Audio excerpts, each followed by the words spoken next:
नमस्कार प्यारे विद्यार्थियों, कल है आपका MP board class 10th English का पेपर। और आज मैं आपको बताने वाला हूँ वो सबसे ज़्यादा महत्वपूर्ण चीज़ें जो आपके पेपर में आने की पूरी संभावना है। अगर आपने ये 15 मिनट ध्यान से सुन लिया तो आपका पेपर शानदार जाएगा। तो चलिए शुरू करते हैं बिना समय बर्बाद किए। सबसे पहले ध्यान रखिए बच्चों, जो ये राइटिंग सेक्शन से ही नंबर बनते हैं। आप सबसे पहले ध्यान देंगे, जो ये राइटिंग सेक्शन है बच्चों, पहला यहाँ सबसे ज़्यादा स्कोर करने के चांसेस रहते हैं। इसकी 100% आप तैयारी कर लीजिए बच्चों। सबसे पहले आप समझिए कि अप्लीकेशन टू प्रिंसिपल जो कि पेपर में आएगा ही आएगा, इनमें से सिक लीव का आ सकता है, फी कंसेशन का आ सकता है और टीसी एप्लीकेशन का आ सकता है बच्चों। आप ये ध्यान देंगे बच्चों, परेशान बिल्कुल भी नहीं होना है। दूसरा पॉइंट देखते हैं, letter to editor, pollution, traffic problem, water problem, notice notice writing में आएगा। फॉर्मेट याद रखें इन सबका, पूरे नंबर आपको मिलेंगे अगर आपको फॉर्मेट याद करना है। अब कैसे आपको याद करना है, लेटर का फॉर्मेट बिल्कुल सही होना चाहिए बच्चों। सब्जेक्ट लाइन कभी मत भूलना, सब्जेक्ट लाइन आपको हमेशा याद रखना है। सब्जेक्ट लाइन हमेशा पेपर में दी रहती है बच्चों, आपको कुछ करना नहीं है, पेपर में लिखा रहता है क्वेश्चन में ही, वही आपको सब्जेक्ट लाइन उतार देना है। बॉडी तीन से चार लाइन साफ लिखना है।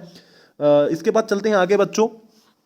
परेशान नहीं होना, आपका पेपर अच्छा जाएगा बच्चों, बहुत इजी पेपर आएगा। लेटर फॉर्मेट देखते हैं बच्चों। लेटर फॉर्मेट में to the principal, the editor, जैसे मैं लिखा हूँ वैसे ही आपको लिखना है, ध्यान देंगे आप। सिटी सिटी लिखना है। उसके बाद ये सब्जेक्ट लिखना है, एक लाइन में। सब्जेक्ट में बता चुका हूँ आपको, पेपर में ही लिखा रहता है। फिर सर मैडम लिखना है। फिर 3-4 लाइन लिखना है कि आपको किस लिए छुट्टी चाहिए या क्या काम है आपका। फिर thank you, your faithfully, name और क्लास। सब्जेक्ट लाइन कभी मत भूलना बच्चों, ये आप हमेशा याद रखना।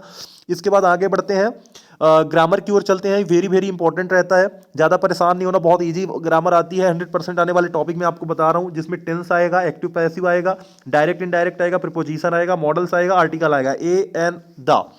ठीक है बच्चों। इसके बाद देखते हैं पैसिव वॉइस में V3 मत भूलना।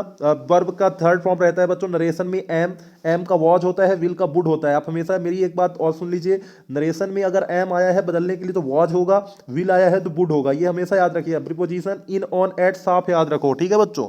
प्रीपोजिशन में 3 चीजें हैं, इन, ऑन, एट। ठीक है बच्चों। इसके बाद आगे बढ़ते हैं, पैसिव वॉइस देखते हैं। पैसिव वॉइस में क्या है बच्चों, ऑब्जेक्ट है, पहले ऑब्जेक्ट से शुरू होगा, फिर हेल्पिंग वर्ब शुरू होगा, फिर वर्ब का थर्ड फॉर्म होगा, फिर बाई होगा, फिर सब्जेक्ट हो गया। ठीक है बच्चों। जैसे एग्जांपल देख लिए, सी राइट्स अ लेटर है तो पहले पीछे से शुरू करेंगे, a letter is written by her. ठीक है बच्चों, ज्यादा परेशान आपको नहीं होना है। नरेशन रूल देखते हैं बच्चों। नरेशन रूल क्या है, नरेशन रूल में बच्चों, जैसे आई एम हैप्पी क्वेश्चन आया है तो लिखा है he said that he was happy. ठीक है बच्चों। तो इसका फिर इम का हो जाएगा, एम और इज का हो जाएगा वॉज, और विल का हो जाएगा वुड, और टुडे का हो जाएगा दैट डे। ठीक है बच्चों, ज़्यादा परेशान नहीं होना है, मैं जैसे बता रहा हूँ उसको फॉलो करना है आपको। छोटी थोड़ी चीज़ें हैं, आपसे बिल्कुल भी आ जाएंगी।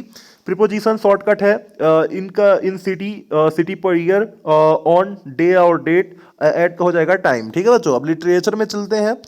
मोस्ट इंपॉर्टेंट लिटरेचर में क्या क्या है, चैप्टर और letter to God, very important question आप देख लीजिए। Character sketch of Lencho, character sketch of post master, theme of the story, who wrote the letter and why. ये चारों क्वेश्चन बहुत ही ज्यादा इंपॉर्टेंट है बच्चों। ठीक है। इसके बाद आगे बढ़ते हैं, लैंगो का आप आंसर देख लीजिए बच्चों, पढ़ लीजिए बिल्कुल। फिर उसके बाद चलते हैं, थीम का भी पढ़ लीजिए। इसके बाद चलते हैं पोएम सेक्शन में बच्चों। पोएम सेक्शन में क्या है, सेंट्रल आइडिया है, पोएट नेम है, मोरल है, यूनिवर्सल आइडिया पैटर्न है, आप देख लीजिए बच्चों सेंट्रल आइडिया पैटर्न क्या है। उसके बाद चलते हैं रीडिंग सेक्शन में। रीडिंग सेक्शन में क्या है, पैसेज से आंसर उठाना। पैसेज दिया रहेगा बच्चों, आपको क्वेश्चन दिया रहेगा, पैसेज में ही आंसर रहेंगे, आपको ढूंढना है। ठीक है। टाइटल सजेशन आप वहीं से ढूंढ के कुछ भी लिख देना, कोई भी दिक्कत नहीं है। फिर उसके बाद आगे बढ़ते हैं, फाइनल 10 गोल्डन पॉइंट देखते हैं बच्चों।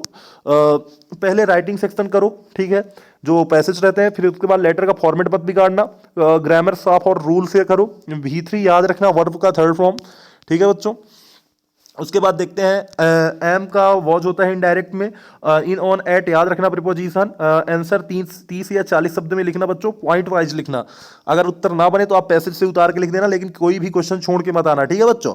उसके बाद चलते हैं, स्पेलिंग ध्यान से देखो, पेपर साफ सुथरा लिखना। ठीक है बच्चों, ज्यादा परेशान आपको होना नहीं है। पेपर में जल्दी मत करना, पहले राइटिंग करो, फिर ग्रामर करो, फिर लिटरेचर करो, आंसर पॉइंट वाइज लिखो, स्पेलिंग ध्यान से लिखना। ठीक है बच्चों। प्यारे विद्यार्थियों, आपने पूरे साल मेहनत की है, कल सिर्फ आप अपने आत्मविश्वास के साथ पेपर देना है, घबराना नहीं है, क्वेश्चन को ध्यान से पढ़ना, जो आता है उसे साफ और सुंदर लिखना। मुझे पूरा पूरा विश्वास है आपका पेपर बहुत अच्छा जाएगा। All the best for your exam. मिलते हैं रिजल्ट के बाद सक्सेस के साथ। धन्यवाद बच्चों, थैंक यू।